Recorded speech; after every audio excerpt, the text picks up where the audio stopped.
Assalamu alaikum, dear students. Today we have brought another definition for you of Cell Tax Act 1990, that is arrears.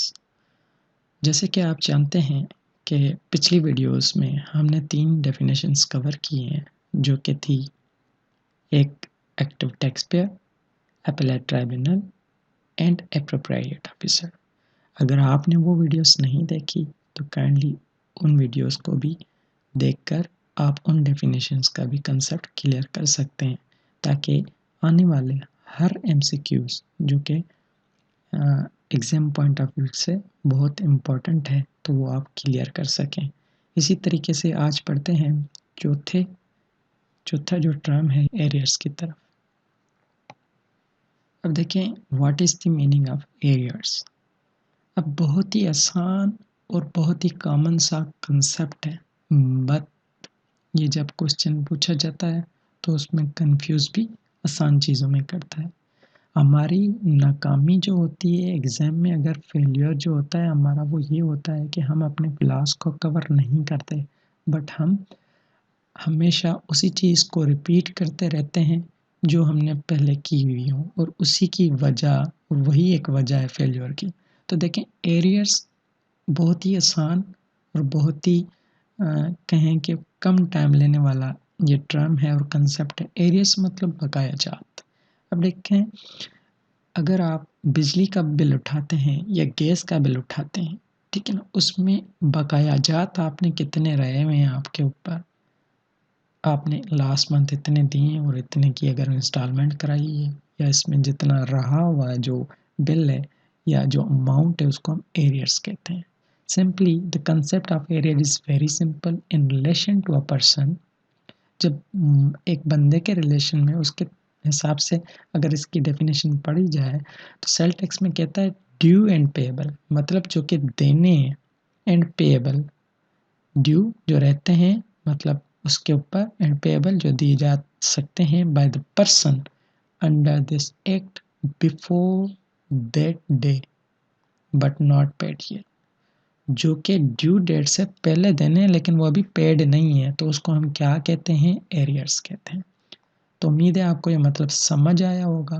The sale tax due and payable, जो कि उस पर बनते भी हैं bye the person, बंदे के ऊपर, this act before that day but not paid ये, उस डे से पहले जो रहे हुए होते हैं बट वो अभी दिए नहीं गए, ठीक है ना, तो उनको क्या कहेंगे, हम एरियर्स कहेंगे। अब इसके ऊपर कैसे एमसीक्यूज बनता है वो भी हम आपको दिखा देते हैं।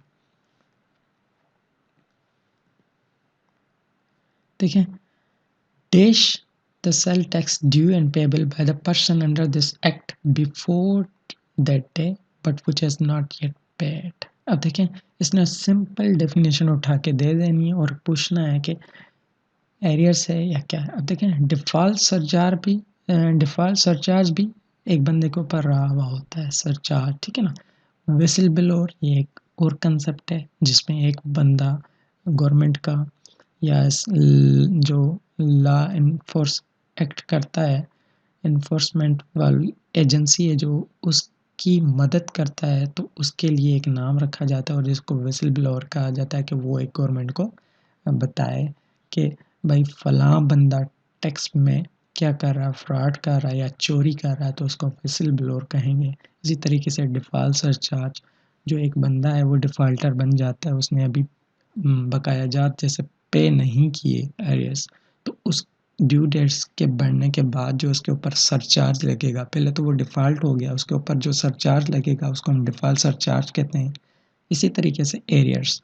तो इन तीनों में जो पहला कंसेप्ट तो चलो ठीक है, वो मिलता जुलता नहीं है, लेकिन डिफ़ॉल्ट सरचार्ज और एरियर्स थोड़े मिलते जुलते हैं, तो वो टेक्निकली आंसर भी देता है।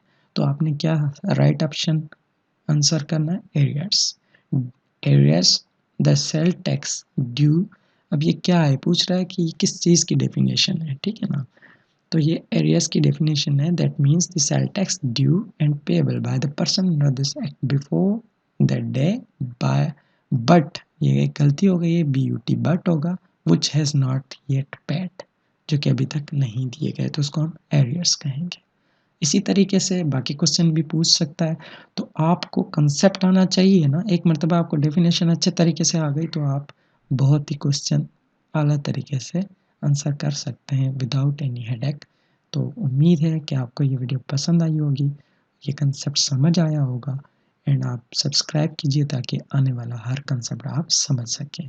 Thank you very much. इसी तरीके से एमसीक्यूज़ बाकी भी जो आप अगर प्रैक्टिस करना चाहते हैं तो mcqsplatform.com का लिंक देता हूँ डिस्क्रिप्शन में, वहाँ से आप इसको प्रैक्टिस कर सकते हैं। Thanks a lot. अल्लाह हाफ़िज़।